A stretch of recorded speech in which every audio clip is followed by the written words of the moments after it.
Hello बच्चों, कैसे हो आप सब। एक बार फिर से आप सभी का स्वागत है बिहार सरकार के मेरा दूरदर्शन मेरा विद्यालय कार्यक्रम में।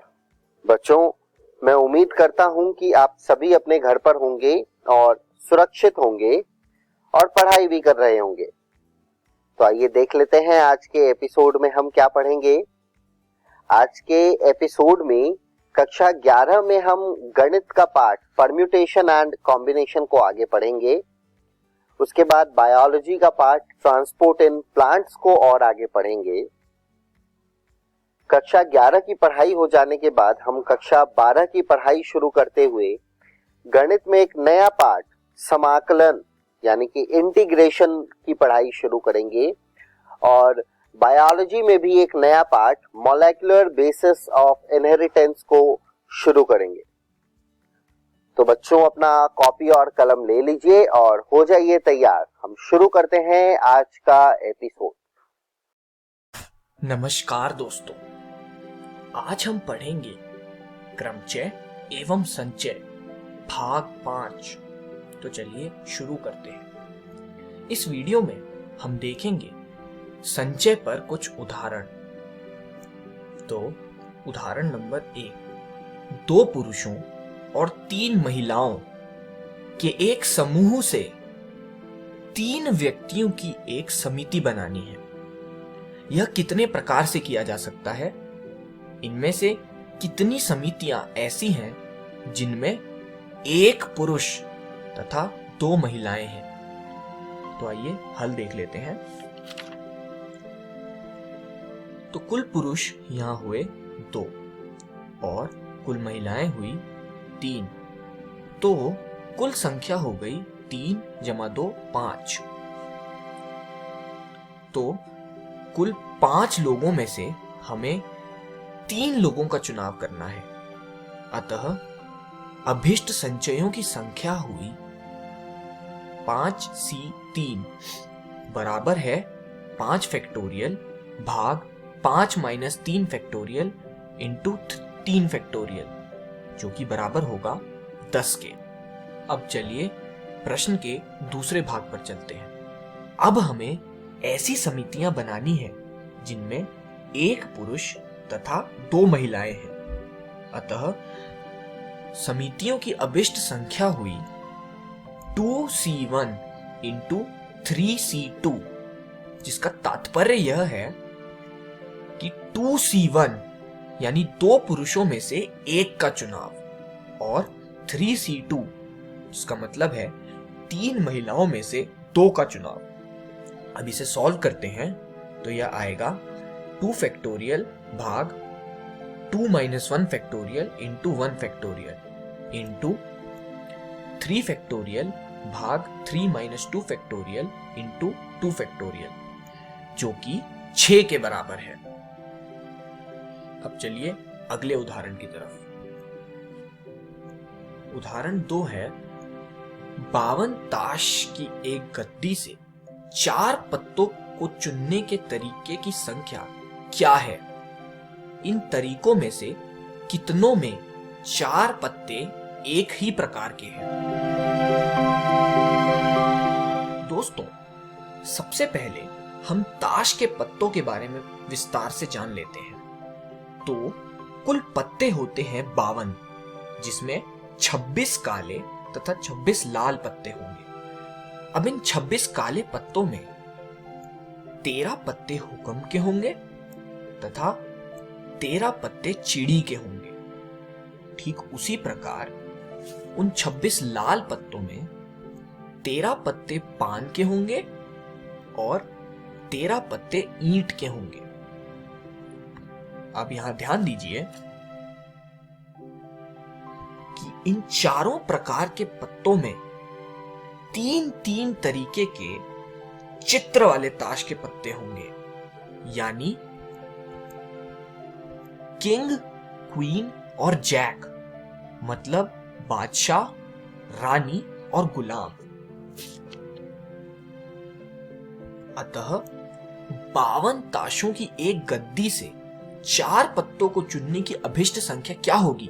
टोटल पत्ते C जितने पत्ते चुनने हैं, यानी 52C4, जो कि बराबर होगा 52 फैक्टोरियल भाग 52 माइनस 4 का फैक्टोरियल इंटू 4 फैक्टोरियल। तो वो आएगा 2,70,725। अब प्रश्न में हमसे पूछा गया है कि जब 4 पत्ते एक ही प्रकार के हों, यानी 4 पत्तों को चुनने की संख्या हुई 13C4 जब हमने 4 पत्ते हुक्म के लिए हों, और 4 पत्ते चुनने की संख्या जब हमने 4 पत्ते चिड़ी के लिए हों, उसी प्रकार जब हमने 4 पत्ते पान के लिए हों, और जब 4 पत्ते ईंट के लिए हों, तो कुल संख्या इन सभी का योग होगा, यानी 13C4 जमा 13C4 जमा 13C4 जमा 13C4 बराबर 4 गुना 13C4, जो कि बराबर है 2860 के। इस वीडियो में हमने सीखा संचय पर कुछ उदाहरण। अगली वीडियो में हम प्रैक्टिस क्वेश्चंस करेंगे। धन्यवाद दोस्तों।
नमस्कार दोस्तों, आज हम पौधों के परिवहन का अंतिम भाग पढ़ेंगे। इस वीडियो में हम पढ़ेंगे खजिन आयनों का उद्ग्रहण एवं संचरण, फ्लोएम परिवहन, दाब प्रवाह या सामूहिक प्रवाह परिकल्पना। खजिन आयनों का उद्ग्रहण एवं संचरण। पौधे अपनी कार्बन एवं अधिकतर ऑक्सीजन की आवश्यक मात्रा वातावरण से उपलब्ध कार्बन डाइऑक्साइड से प्राप्त करते हैं। हालांकि उनके शेष पोषण की आवश्यकता हाइड्रोजन हेतु मृदा से प्राप्त खजिनों तथा जल से पूरी होती है। जल के समान सभी खजिन तत्व जड़ों द्वारा निष्क्रियता विधि द्वारा अवशोषित नहीं किए जा सकते। इसके लिए 2 कारक जिम्मेदार होते हैं। पहला है मृदा के अंदर खजिनों का आवेशित रूप में रहना, जो कि कोशिका भित्ति को पार नहीं कर सकते, और मृदा के अंतर्गत खजिनों की सांद्रता जड़ों के अंदर की सांद्रता से प्राय कम होती है। इसीलिए अधिकतर खजिन जड़ों में ब्रह्मत्वचा कोशिकाओं की कोशिका द्रव्य में सक्रिय अवशोषण के द्वारा प्रवेश करते हैं इसमें एटीपी के रूप में ऊर्जा की आवश्यकता होती है। मूल रोग कोशिका की झिल्ली में पाए जाने वाले विशिष्ट प्रोटीन आयन को मृदा से सक्रिय पंप द्वारा ब्राह्म त्वचा की कोशिकाओं के कोशिका द्रव्य में भेजते हैं। सभी कोशिकाओं की भांति अंतः त्वचा में भी कोशिका की झिल्ली में कई परिवहन प्रोटीन पाए जाते हैं। वे कुछ विलेय को झिल्ली के आर पार आने जाने देते हैं, लेकिन अन्य को नहीं। आयन का सक्रिय उत्ग्रहण मूल में जल विभव प्रवणता के लिए अंशतः जिम्मेदार होता है। अतः परासरण द्वारा जल के प्रवेश के लिए भी कुछ आयन ब्रह्म त्वचा कोशिका में निष्क्रिय रूप से भी संचलन करते हैं। मूल रोम कोशिका की झिल्ली में पाए जाने वाले विशिष्ट प्रोटीन आयन को मृदा से सक्रिय पंप द्वारा बाह्य त्वचा की कोशिकाओं की कोशिका द्रव्य में भेजती है। सभी कोशिकाओं की भांति अंतः त्वचा में भी कोशिका की झिल्ली में परिवहन प्रोटीन पाए जाते हैं। वे कुछ विलेय को झिल्ली के आर पार आने जाने देते हैं, लेकिन अन्य को नहीं। खजिन आयनों का उत्ग्रहण। अंतः त्वचा की कोशिकाओं के परिवहन प्रोटीन नियंत्रण बिंदु होते हैं, जहां पौधे विलेय की मात्रा एवं प्रकार को जाइलम में पहुंचाते हैं तथा समायोजित करते हैं। खजिन आयनों का स्थानांतरण। जब आयन सक्रिय या निष्क्रिय उत्ग्रहण से या फिर दोनों ही सम्मिश्रित प्रक्रिया के माध्यम से जाइलम में पहुंच जाते हैं, तब उनका परिवहन पादप तने एवं सभी भागों तक वाष्पोत्सर्जन प्रवाह के माध्यम से होता है। खजिन तत्वों के लिए मुख्य कुंड पौधों की वृद्धि का क्षेत्र होता है, जैसे कि भंडारण अंग, तरुण पत्तियां, विकासशील फूल, फल एवं बीज और शिखाग्र एवं पार्श्व विभाज्योतिक। जो पदार्थ प्राय त्वरित संचारित या संगठित होते हैं वे हैं फास्फोरस, सल्फर, नाइट्रोजन और पोटेशियम। कुछ तत्व संचारनात्मक कारक होते हैं, जैसे कि कैल्शियम, इन्हें पुनः संगठित नहीं किया जाता है। जाइलम सावर का विश्लेषण यह दर्शाता है कि कुछ नाइट्रोजन अकार्बनिक आयनों के रूप में तथा इसका अत्यधिक भाग कार्बनिक एमिनो अम्ल तथा संबंधित कारकों के रूप में ढोए जाते हैं। इसी तरह फास्फोरस एवं सल्फर भी कार्बनिक यौगिकों के रूप में पहुंचाए जाते हैं। इसके अलावा जाइलम एवं फ्लोएम के बीच भी पदार्थ का आदान प्रदान होता रहता है। अतः हम स्पष्ट रूप से अंतर नहीं कर पाते हैं कि जाइलम केवल अकार्बनिक पोषकों का परिवहन करता है तथा फ्लोएम कार्बनिक पदार्थों का, जैसा कि पहले विश्वास किया जाता था। फ्लोएम परिवहन। आहार मुख्यतः शर्करा वाहिका ऊतक के फ्लोएम द्वारा उद्गम से कुंड की ओर परिवहनित किया जाता है। सामान्यतः स्रोत को पौधे का वह हिस्सा माना जाता है जहां आहार संश्लेषण होता है, जैसे कि पत्तियां और कुंड। कुंड यानी सिंक। यह वह भाग है जहां भोजन एकत्र होता है, लेकिन यह स्रोत और कुंड अपनी भूमिकाएं मौसम एवं जरूरत के अनुसार बदल भी सकते हैं। जड़ों में एकत्र की गई शर्करा वसंत के आरंभ में आहार का स्रोत बन जाती है। इस समय पादपों पर नई कलियां कुंड का काम करती है। प्रकाश संश्लेषण साधनों की वृद्धि एवं परिवर्धन हेतु ऊर्जा की आवश्यकता होती है। चूंकि स्रोत और कुंड का संबंध परिवर्तनशील है, अतः गति की दिशा ऊपर या नीचे की ओर अर्थात दो तरफा हो सकती है। जाइलम के साथ यह विपरीत है, जहां गति सदैव नीचे से ऊपर की ओर एक दिशा में होती है। यद्यपि बाष्पोत्सर्जन का जल एक तरफा प्रवाह से ऊपर की ओर एक दिशा में जाता है। यद्यपि वाष्पोत्सर्जन का जल एक तरफा प्रवाह करता है, किंतु फ्लोएम के रस में भोजन का परिवहन सभी दिशाओं में होता है जब तक स्रोत और कुंड शर्करा का उपयोग, संग्रहण तथा अपादान में सक्षम हो। फ्लोएम रस में मुख्यतः जल और शर्करा होते हैं, लेकिन अन्य शर्कराएं, हार्मोन तथा अमीनो अम्ल आदि भी फ्लोएम द्वारा स्थानांतरित होते हैं। दाब प्रवाह परिकल्पना। परिकल्पना स्रोत से कुंड की ओर शर्करा के स्थानांतरण के लिए आवश्यक स्वीकृति क्रियाविधि को दाब प्रवाह परिकल्पना कहते हैं। ये कुछ इस तरह होता है। पहले, स्रोत पर ग्लूकोज जो प्रकाश संश्लेषण द्वारा बनता है वो संश्लेषित होता है। फिर उसे शर्करा यानी एक डाइसैकेराइड में बदल दिया जाता है। फिर यह शर्करा सखी कोशिकाओं में तथा बाद में सक्रिय परिवहन द्वारा जीवंत फ्लोएम चालान नलिका कोशिका में संचरित होती है। फिर स्रोत पर लादन यानी लोडिंग होती है कि यह प्रक्रिया लोडिंग की प्रक्रिया होती है। इसमें फ्लोएम में एक अतिपरासारी अवस्था को पैदा करती है। फिर निकटवर्ती जाइलम जल परासरण के द्वारा फ्लोएम में चला जाता है। उसके बाद परासरणी दाब यानी ऑस्मोटिक प्रेशर उत्पन्न होता है। जब परासरणी दाब फ्लोएम में बनता है तो फ्लोएम रस निम्न दाब के क्षेत्र में चला जाता है। कुंड पर परासरणी दबाव निश्चित रूप से इस समय घटना चाहिए।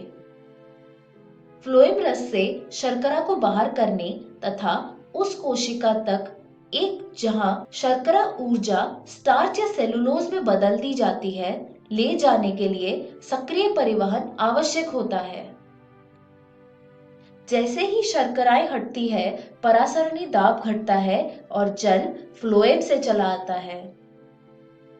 इस वीडियो में हमने सीखा खजिन आयनों का उद्ग्रहण एवं संचरण, फ्लोएम परिवहन, दाब प्रवाह या सामूहिक प्रवाह परिकल्पना, और इस तरह हमारा पौधों में परिवहन अध्याय समाप्त होता है।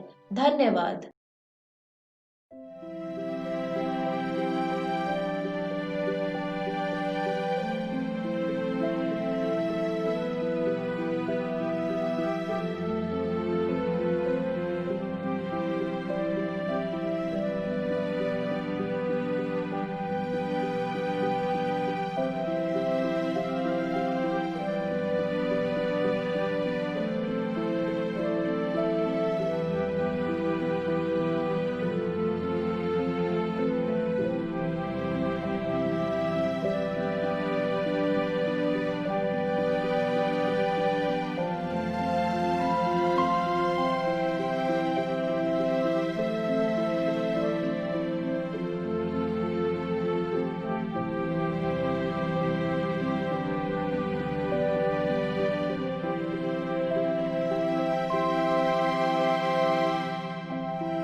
Science.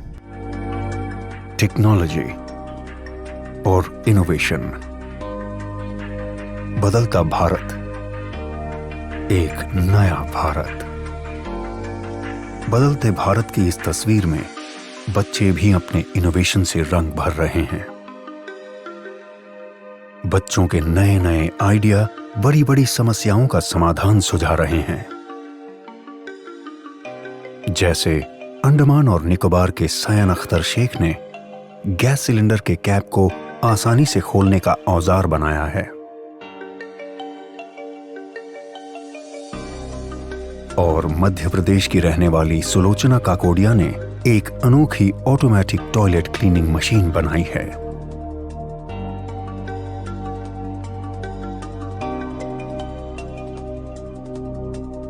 भारत सरकार का विज्ञान एवं प्रौद्योगिकी विभाग DST और राष्ट्रीय नव प्रवर्तन प्रतिष्ठान भारत NIF ऐसे ही लाखों नन्हे इनोवेटर्स को देश भर से ढूंढने का प्रयास कर रहे हैं। और इस अभिनव प्रयास का माध्यम है इंस्पायर अवार्ड्स मानक। इस प्रतियोगिता में कक्षा 6 से 10 तक के स्कूली बच्चे भाग लेते हैं, जिसमें सबसे पहले स्कूलों में प्राध्यापक द्वारा आइडिया प्रतियोगिता आयोजित की जाती है। इसके जरिए बच्चों के बेस्ट 2 से 3 आइडिया का चयन किया जाता है, जिसका नामांकन इंस्पायर अवार्ड्स मानक के वेब पोर्टल पर स्कूल द्वारा किया जाता है।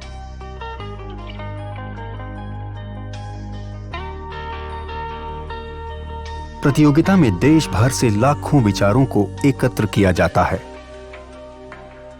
फिर 1 लाख सर्वश्रेष्ठ विचारों का चयन कर उन्हें प्रोटोटाइप बनाने के लिए 10,000 रुपए की आर्थिक सहायता दी जाती है।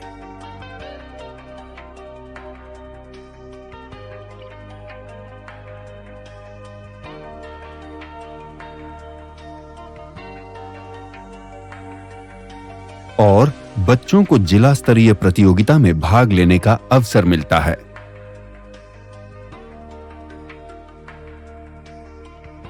इसके बाद 10,000 आइडिया को राज्य स्तरीय प्रदर्शनी में भाग लेने का मौका मिलता है, जहां से श्रेष्ठ 1000 आइडिया को राष्ट्र स्तरीय प्रतियोगिता के लिए चयनित किया जाता है। इन आइडिया के प्रोटोटाइप को बेहतर बनाने के लिए NIF देश के विभिन्न तकनीकी संस्थानों के सहयोग से मेंटरिंग वर्कशॉप के जरिए विद्यार्थियों को मदद और तकनीकी सलाह उपलब्ध कराता है।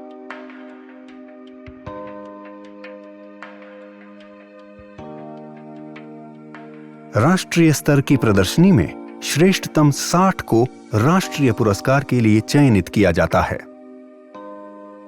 NIF चयनित सभी 60 प्रोटोटाइप की उपयोगिता, व्यावसायिकता की संभावनाओं की जांच कर उसे DST और अपनी अन्य योजनाओं से जोड़ने का प्रयास करता है।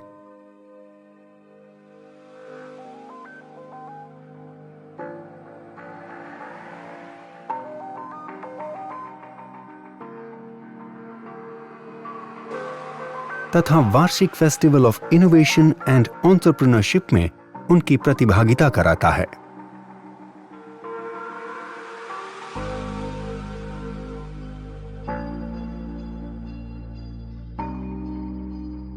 अधिक जानकारी के लिए www.inspireawards-dst.gov.in पर जाएं। आइए लाखों विद्यार्थियों को भविष्य के इनोवेटर्स बनने में हम भी मदद करें और उन्हें कुछ नया और बेहतर करने के लिए प्रेरित करें और इन बच्चों के आइडिया के जरिए एक नया भारत बनाएं। इंस्पायर अवार्ड्स मानक, inspiring innovators of tomorrow. Million minds augmenting national aspiration and knowledge.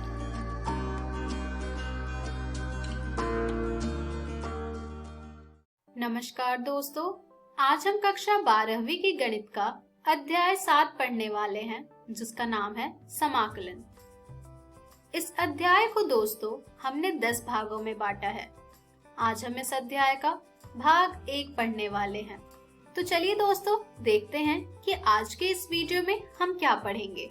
तो आज के इस वीडियो में हम पढ़ेंगे समाकलन की भूमिका। तो चलिए आगे बढ़ते हैं और शुरू करते हैं हम हमारा आज का भाग। तो दोस्तों, जैसा कि आप सब जानते हैं, ये अध्याय समाकलन पर आधारित है। तो यहाँ पर हमारा जो सबसे पहला प्रश्न उठता है वो है समाकलन क्या होता है। आइए जानते हैं। वे सभी फलन जिनसे हमें एक फलन उनके अवकलज के रूप में प्राप्त हुआ है फलन के प्रति अवकलज कहलाते हैं, और प्रति अवकलज ज्ञात करने का यह प्रक्रम समाकलन करना कहलाता है। अर्थात अवकलन के व्युत्क्रम प्रक्रम को समाकलन कहते हैं।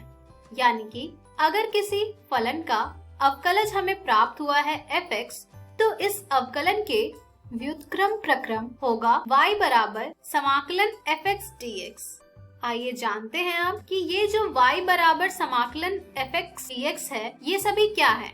तो ये जो y बराबर समाकलन fx dx है, इसमें ये जो समाकलन fx dx है, ये कहलाता है हमारा फलन f का x के सापेक्ष समाकलन। इसके बाद हमारा जो ये fx है, ये कहलाता है समाकल्य। इसके बाद ये जो हमारा x है, ये कहलाता है समाकलन का चर। इसके बाद f का समाकलन कहलाता है एक फलन f जिसके लिए f' बराबर है fx के। इसी प्रकार से समाकलन का अचर कहलाता है कोई भी वास्तविक संख्या जिसे अचर फलन कहते हैं। तो दोस्तों, ये थी थोड़ी बहुत जानकारी समाकलन पर आधारित। चलिए कुछ और जानकारी प्राप्त करते हैं समाकलन पर। तो दोस्तों, यहाँ तक आपने ये सीखा कि समाकलन fx dx बराबर होगा fx योग c के। आइए अब ये जानते हैं हम कि यहाँ पर हम योग c क्यों लिखते हैं। यदि आपसे कहा जाए कि अवकलज ज्ञात करने का x घन का, तो ये जब आप ज्ञात करेंगे तो आपको क्या प्राप्त होगा। दोस्तों, जब आप इसका अवकलज ज्ञात करेंगे तो आपको प्राप्त होगा ये 3 गुने x वर्ग। इसी प्रकार से अगर आपको अवकलज ज्ञात करने को कहा जाए x घन घटा 100 का, तो इसका अवकलन जब आप प्राप्त करेंगे तो आपको प्राप्त होगा 3 गुने x की घात 2। इसी प्रकार से अगर आपको कहा जाए अवकलज ज्ञात करने का x घन घटा 30 का, तो इसका भी जब आप अवकलन ज्ञात करेंगे तो आपको प्राप्त होगा ये 3 गुने x की घात 2। यानी कि इन सभी फलन के जब आप अवकलज ज्ञात करेंगे तो आपको 3 गुने x की घात 2 ही प्राप्त होगा। लेकिन आपको दिख रहा होगा कि किसी किसी फलन में कुछ अचर संख्याएं हैं जो जुड़ रही हैं या घट रही हैं। तो दोस्तों, इन संख्याओं के लिए हम समाकलन में प्रयोग करते हैं अचर संख्या का, जो कि है c। तो दोस्तों, जब हम समाकलन ज्ञात करेंगे 3 गुने x की घात 2 dx का, तो यहाँ पर समाकलन ज्ञात करने के बाद हम उसमें एक अचर संख्या जोड़ेंगे जो कि होगी c, और समाकलन 3 गुने x की घात 2 dx का हमें प्राप्त होगा x घन योग c, और ये c कहलाएगा हमारा समाकलन अचर। चलिए दोस्तों, ये थी जानकारी समाकलन अचर के बारे में। अब हम आगे बढ़ते हैं और देखेंगे कुछ सूत्रों को जिनका प्रयोग आपने अवकलज ज्ञात करने में जरूर किया है। उसके बाद इन सूत्रों के संगत हम किस प्रकार से समाकलन के प्रामाणिक सूत्रों को तुरंत लिख सकते हैं, ये हम देखेंगे। तो चलिए देखते हैं हम उन सूत्रों को। जैसा कि आप सब जानते हैं, समाकलन fx dx बराबर होता है fx योग c के। c अर्थात समाकलन अचर।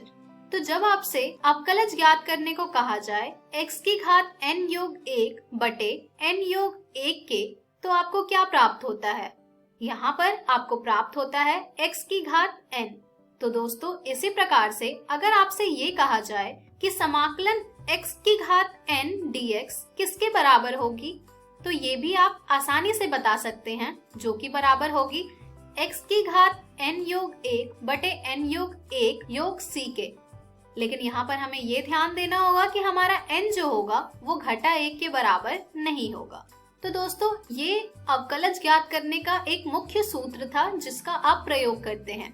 यहाँ पर आपने देखा कि किस प्रकार से हमने इसका समाकलन भी ज्ञात किया। चलिए कुछ और सूत्र हैं जिनका भी हम समाकलन ज्ञात करेंगे इसी प्रकार से। जैसा कि आप सब जानते हैं, sin x का अवकलज बराबर होता है cos x के। इसी प्रकार से अगर आपसे कहा जाए cos x dx का समाकलन ज्ञात करने का, तो वो क्या आ जाएगा? वो आ जाएगा sin x योग c। इसी प्रकार से जब आप घटा cos x का अवकलन ज्ञात करेंगे तो वो आपको प्राप्त होगा sin x। और इसी प्रकार से जब आप sin x dx का समाकलन करेंगे तो आपको प्राप्त होगा घटा cos x योग c। इसी प्रकार से जब आप tan x का अवकलन ज्ञात करेंगे तो आपको प्राप्त होता है sec वर्ग x। और इसी प्रकार से जब आप sec वर्ग x dx का समाकलन ज्ञात करेंगे तो आपको प्राप्त होगा tan x योग c। इसी प्रकार से दोस्तों जब आप घटा cot x का अवकलन ज्ञात करेंगे तो आपको प्राप्त होगा cosec वर्ग x। और जब आप इसका समाकलन ज्ञात करेंगे जो कि होगी cosec वर्ग x dx की, तो आपको यहाँ पर प्राप्त होगा घटा cot x योग c। इसी प्रकार से जब आप sec x का अवकलज ज्ञात करेंगे तो आपको प्राप्त होता है sec x tan x। और जब आप sec x tan x dx का समाकलन ज्ञात करेंगे तो आपको प्राप्त होगा sec x योग c। इसी प्रकार से जब आप घटा cosec x का अवकलज करते हैं तो आपको प्राप्त होता है cosec x गुने cot x। और जब आप cosec x cot x dx का समाकलन करेंगे तो आपको प्राप्त हो जाएगा घटा cosec x योग c। तो दोस्तों इस प्रकार से आपने देखा कि कैसे हम अवकलज के सूत्रों का प्रयोग करके समाकलन के प्रमाणिक सूत्र तुरंत लिख सकते हैं। इसके कुछ और उदाहरण भी हैं, आइए देखते हैं अब हम उन्हें। साइन प्रतिलोम x का जब आप अवकलज ज्ञात करते हैं तो आपको प्राप्त होता है 1 वर्गमूल 1 घटा x की घात 2। इसी प्रकार से जब आप समाकलन ज्ञात करेंगे 1 वर्गमूल 1 घटा x की घात 2 dx का, तो आपको प्राप्त होगा साइन प्रतिलोम x योग c। इसी प्रकार से आप cos प्रतिलोम x का भी ज्ञात कर सकते हैं अवकलज, और समाकलन ज्ञात कर सकते हैं 1 वर्गमूल 1 घटा x की घात 2 dx का, जो कि आएगा घटा cos प्रतिलोम x योग c।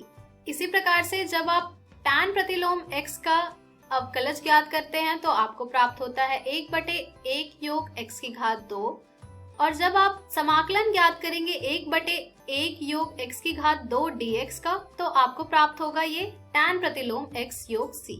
इसी प्रकार से प्रतिलोम त्रिकोणमितीय फलन के आप अवकलज ज्ञात कर सकते हैं तथा उनके समाकलन भी ज्ञात कर सकते हैं। चलिए अब हम बढ़ते हैं कुछ और सूत्रों की ओर, जो कि है यदि आपको कहा जाता है e की घात x का अवकलज ज्ञात करने के लिए, तो दोस्तों वो आपको प्राप्त होता है e की घात x। इसी प्रकार से अगर आपसे कहा जाए e की घात x dx का समाकलन ज्ञात करने के लिए, तो दोस्तों यहाँ पर भी आपको प्राप्त होगा ये e की घात x योग c। इसी प्रकार से जब आप log x का अवकलज ज्ञात करते हैं तो आपको प्राप्त होता है 1/x। और जब आपसे 1/x dx का समाकलन ज्ञात करने को कहा जाए तो वो क्या आ जाएगा आपका? वो भी आ जाएगा log x योग c। इसी प्रकार से जब आप a की घात x बटे log a का अवकलज ज्ञात करते हैं तो आपको प्राप्त होता है ये a की घात x।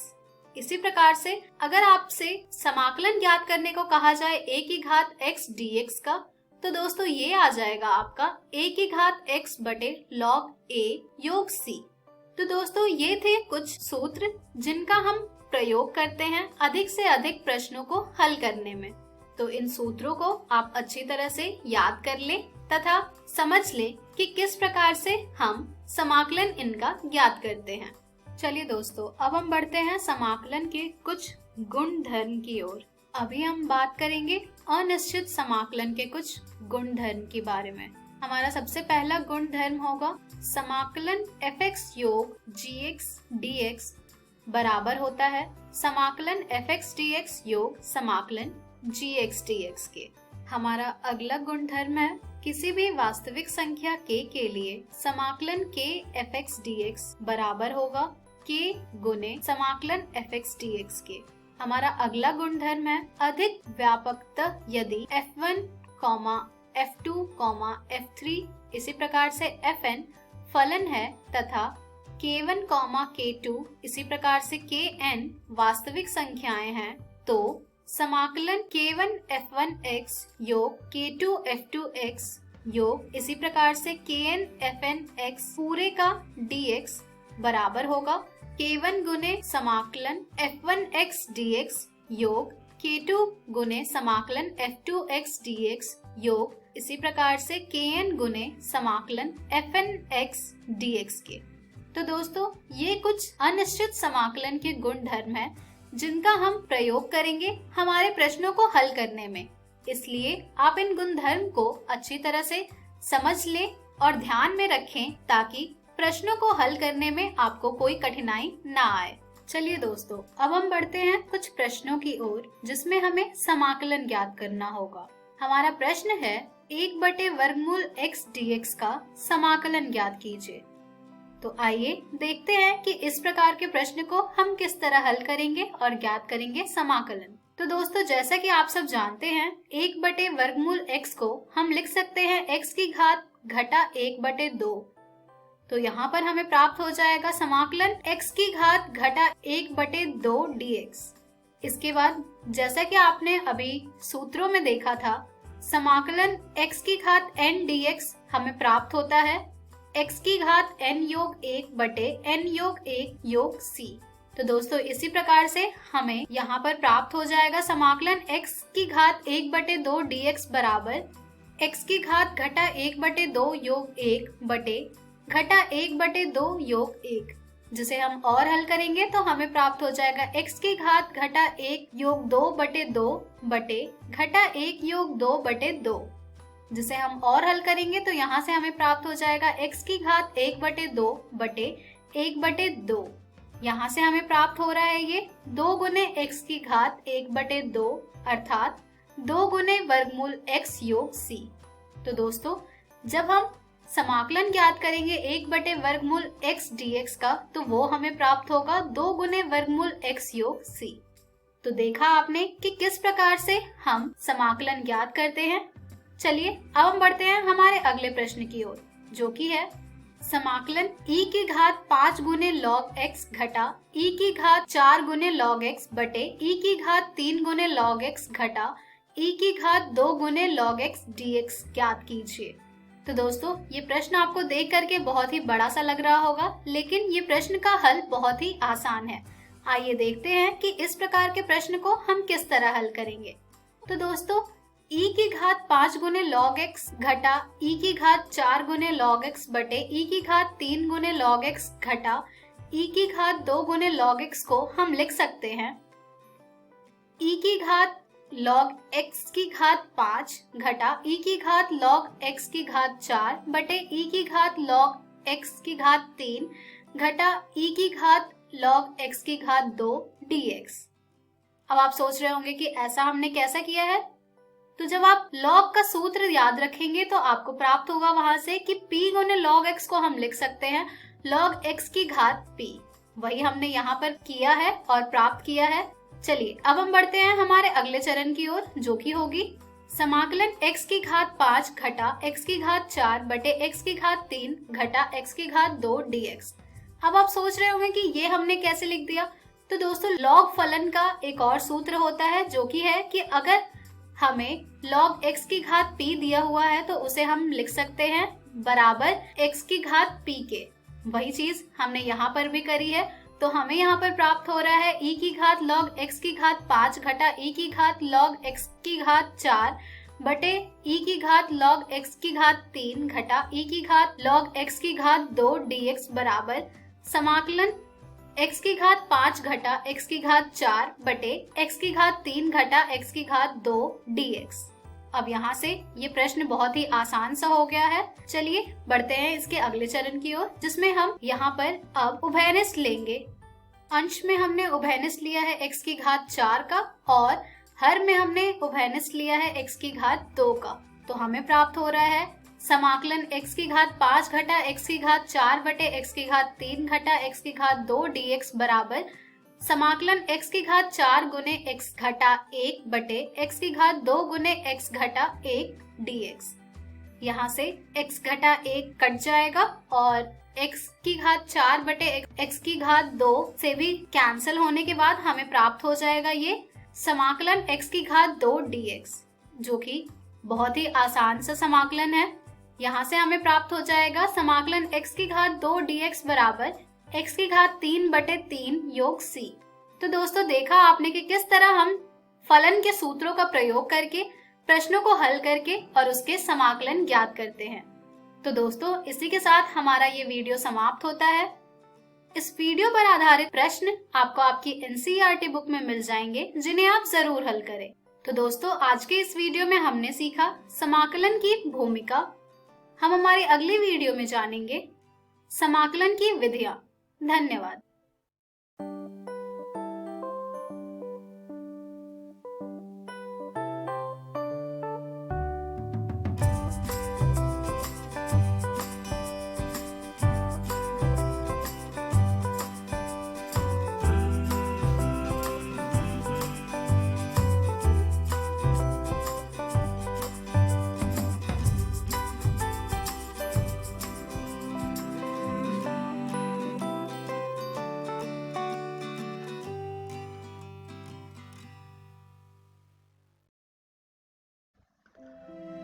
हेलो दोस्तों, जीव विज्ञान के इस वीडियो में आपका स्वागत है।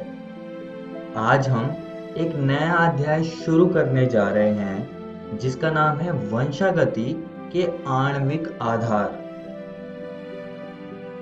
इस वीडियो में हम इस अध्याय का परिचय, डीएनए और पॉलीन्यूक्लियोटाइड श्रृंखला की संरचना को समझेंगे। तो चलिए शुरू करते हैं।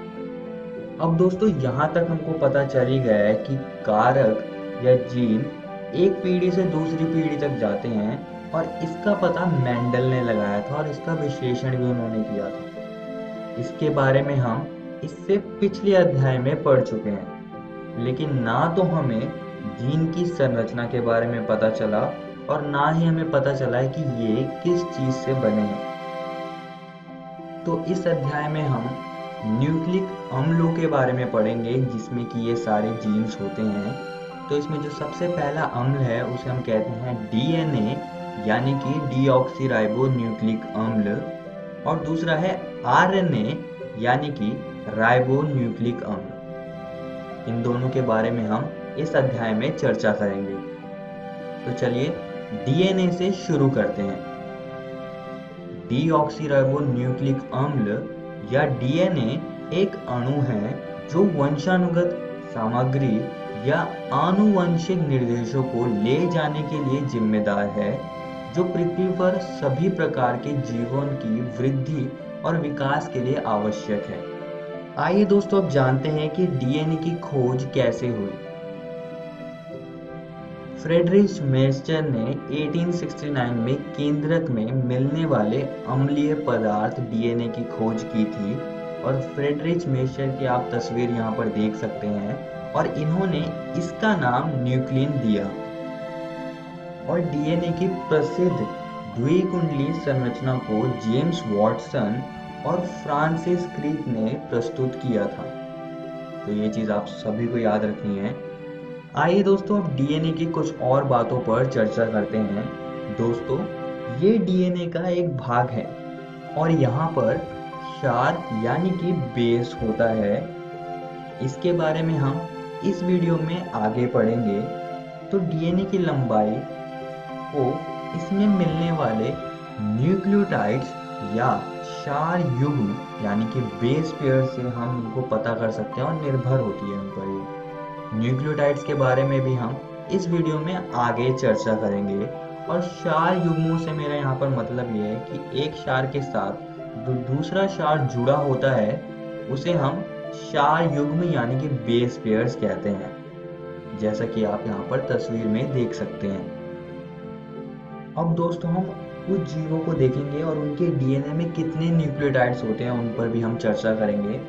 तो जैसे कि जो सबसे पहला उसे हम कहते हैं 5X174 जीवाणु भोजी, इसमें 5386 न्यूक्लियोटाइड्स होते हैं।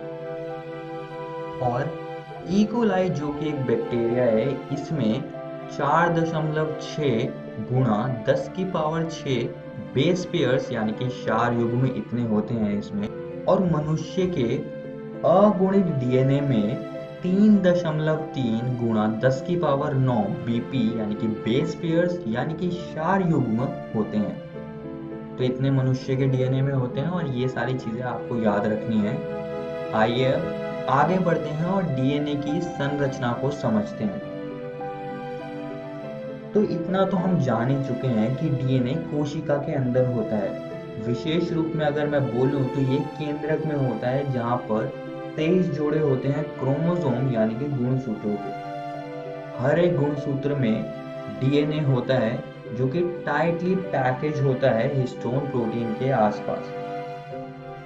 और यहाँ पर दोस्तों इनके जीन्स होते हैं जिसके पास प्रोटीन बनाने के लिए सारे निर्देश होते हैं। चलिए अब डीएनए की संरचना को थोड़ा विस्तार से समझ लेते हैं। डीएनए पॉलीन्यूक्लियोटाइड श्रृंखला से बना होता है, यानी कि इसमें बहुत सारे न्यूक्लियोटाइड होते हैं। न्यूक्लियोटाइड में 3 घटक होते हैं। एक फॉस्फेट ग्रुप होता है, इसमें पेंटोज शर्करा होती है जिसे हम पेंटोज शुगर कहते हैं, और नाइट्रोजनी क्षार होता है यानी कि नाइट्रोजनस बेसिस। और ये न्यूक्लियोटाइड्स आपस में एक द्विकुंडलीय डीएनए की संरचना को बनाते हैं जो कि कुछ ऐसी दिखती है। यहाँ पर शुगर फॉस्फेट बैकबोन होती है और यहाँ पर नाइट्रोजनी क्षार होता है। आइए दोस्तों नाइट्रोजनी क्षार को थोड़ा और अच्छे से समझ लेते हैं। ये 5 तरह के होते हैं, जिसमें कि जो सबसे पहला उसे हम कहते हैं गुआनिन, इसको हम G से दिखाते हैं। एडेनिन, इसको हम A से दिखाते हैं। साइटोसिन, इसको हम C से दिखाते हैं। थायमिन, इसको हम T से दिखाते हैं। और 5वां होता है यूरासिल, जिसको हम U से दिखाते हैं।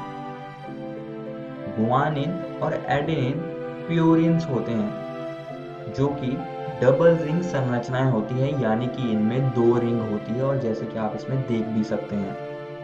और दूसरी ओर साइटोसिन, थायमिन और यूरासिल पैरामिडिन्स होते हैं और ये सिंगल रिंग संरचनाएं होती हैं, जिसमें कि एक रिंग आप देख सकते हैं। और दोस्तों आपको यहाँ पर एक और बात ध्यान रखनी है कि यूरासिल ये आरएनए के अंदर होता है थायमिन की जगह पर।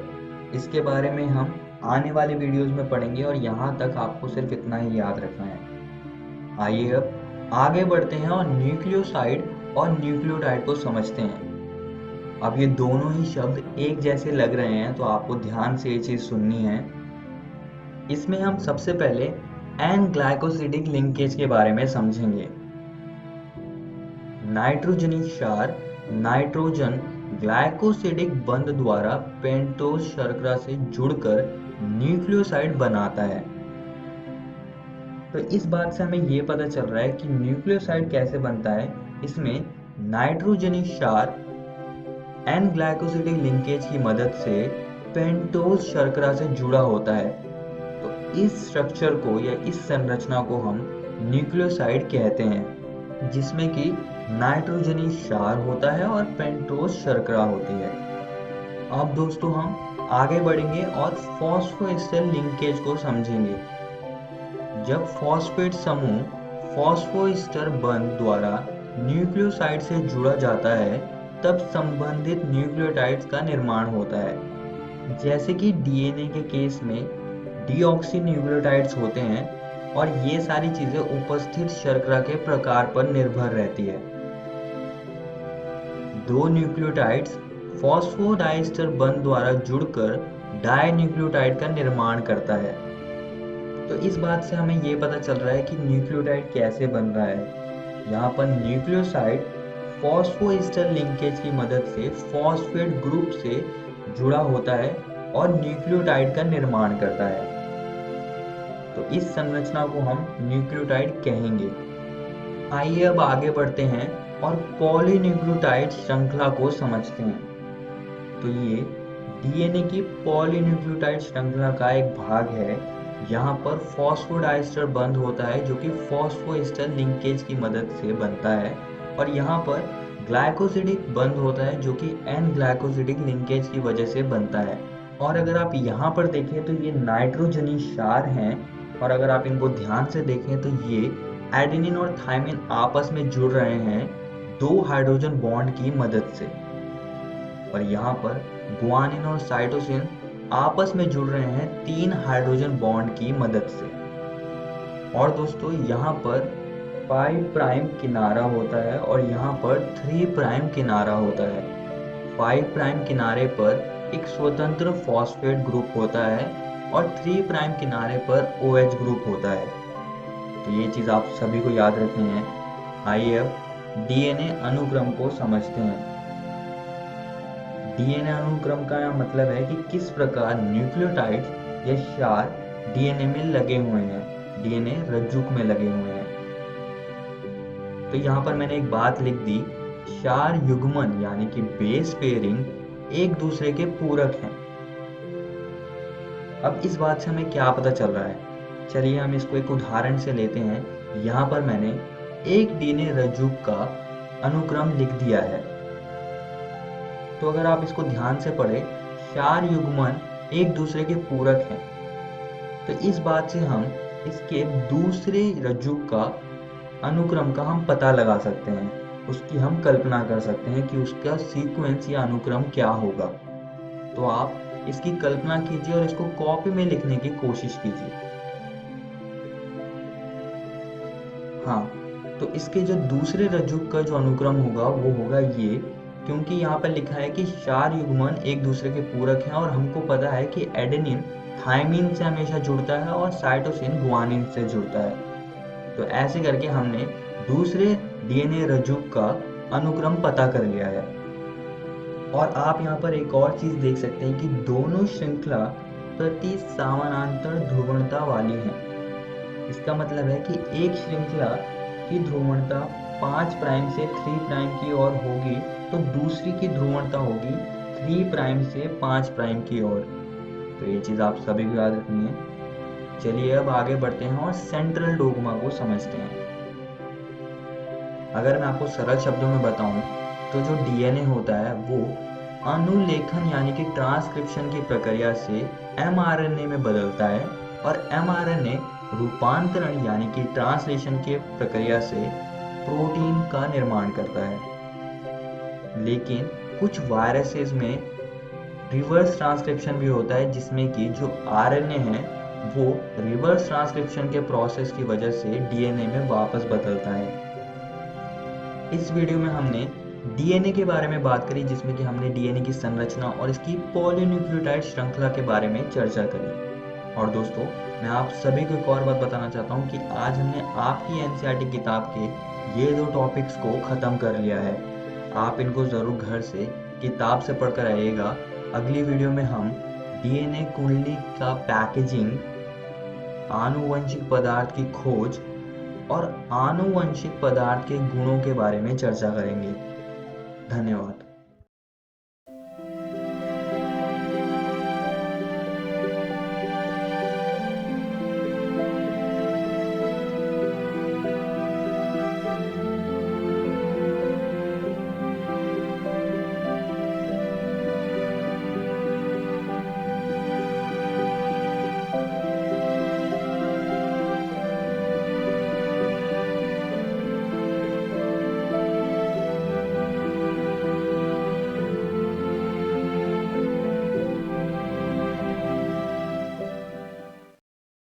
आशा करता हूं कि आज के एपिसोड में जो भी पाठ आपको पढ़ाया गया हो आप उसे अच्छे से समझ पाए होंगे। यदि कोई सवाल आपके मन में आया हो तो उसे उन्नयन ऐप पर आप पोस्ट करके अपने जवाब को जान सकते हैं, या फिर आप हमें ईमेल भी कर सकते हैं स्क्रीन पर दिए गए ईमेल आईडी पे। यह वीडियो BPC की वेबसाइट पर भी उपलब्ध है। वेबसाइट नोट कर लीजिए बच्चों, www.bepcssa.in। जब आप इस वेबसाइट पर जाएंगे तो डिजिटल लर्निंग वाले सेक्शन में जाकर आप इस वीडियो को देख सकते हैं। मिलते हैं बच्चों अगले एपिसोड में कुछ और रोचक पाठ के साथ। तब तक के लिए घर में रहिए, सुरक्षित रहिए और पढ़ते रहिए। बाय बाय बच्चों।